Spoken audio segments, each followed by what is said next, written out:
mi occupo più di tavoli, andare nei piani, seguire la biancheria, fare le lavatrici, distendere e dare una mano se hanno bisogno.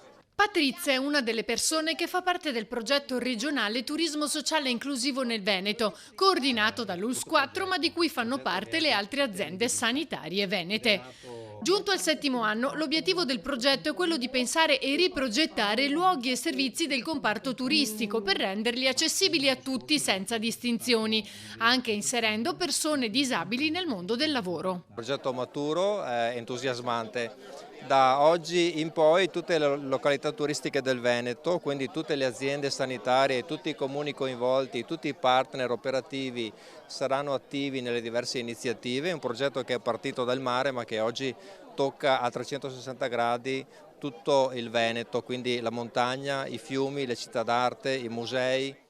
Il progetto è stato presentato a Bibbione, ospite d'onore il campione paralimpico di nuoto Antonio Fantin. Aiuta a vivere quella che è la vacanza, quello che è il luogo di lavoro, quello che è un qualunque aspetto della vita quotidiana in modo normale, senza filtri, senza barriere. Diciamo che gli strumenti che nascono appunto per includere le persone con una disabilità, con una difficoltà, poi come si diceva anche nel corso della presentazione, aiutano e sono a disposizione anche di chi queste difficoltà, vuoi per anzianità, vuoi perché c'è il bambino sulla carrozzina spinto dalla mamma perché è piccolo, è uno strumento che poi diventa accessibile a tutti.